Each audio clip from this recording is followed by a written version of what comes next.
नमस्कार, मैं हूं सुभाष रतुड़ी और आप देख रहे हैं डायनामाइट न्यूज़।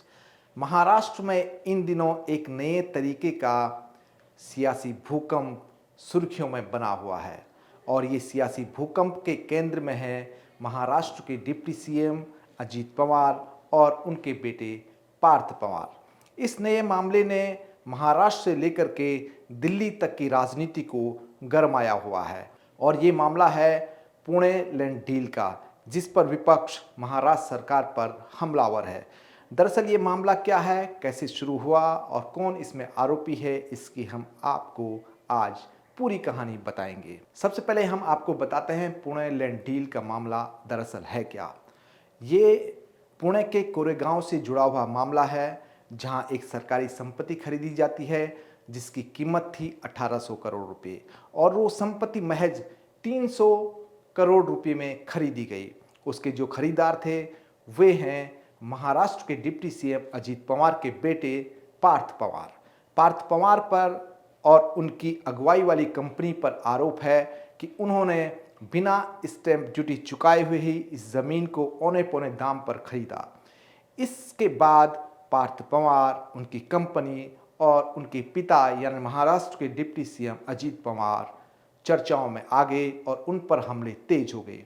हालांकि मामला बढ़ता देख महाराष्ट्र के मुख्यमंत्री देवेंद्र फडणवीस ने इस मामले की जांच सौंप दी है महाराष्ट्र के सीनियर आईएएस अधिकारी विकास खारगे को। विकास खारगे इस मामले की 1 महीने के अंदर जांच करेंगे और अपनी रिपोर्ट सौंपेंगे।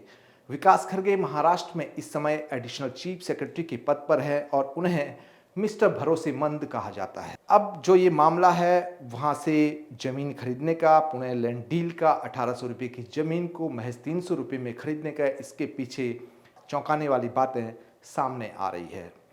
बताया जाता है कि जिस कंपनी ने यानी अजीत पवार के बेटे पार्थ पवार की जो कंपनी है और उसकी जो पंजीकृत कीमत है वो महज 1 लाख रुपये है और उन्होंने इसको 300 करोड़ रुपये में खरीदा आईटी कंपनी के नाम पर। उस कंपनी के अन्य प्रमोटर भी हैं, उन पर भी ये आरोप लगा हुआ है। इस मामले के सामने आने के बाद विपक्षी नेता, विपक्षी दल, महाराष्ट्र सरकार और अजीत पवार पर हमलावर हो गए हैं।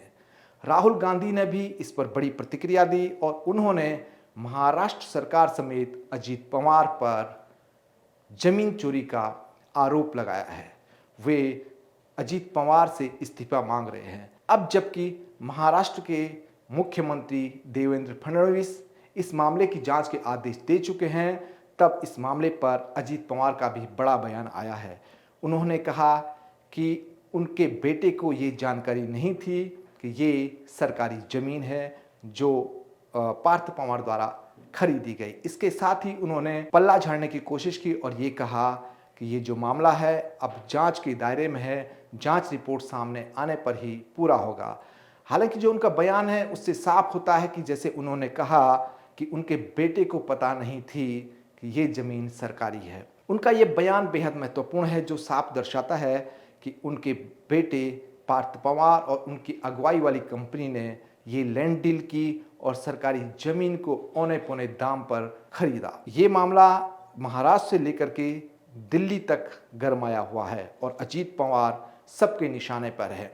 महाराष्ट्र विधानसभा चुनाव से ठीक पहले अपने चाचा शरद पवार के खिलाफ कुछ विधायकों के साथ बगावत करने वाले अजीत पवार अब पुणे लैंड डील को लेकर के सुर्खियों में बने हुए हैं और उनके बेटे की इस हरकत से या कथित इस लैंड डील से वे सुर्खियों में हैं और वे लगातार विपक्ष के निशाने पर हैं। विपक्ष उनसे इस्तीफा तक मांग रहा है।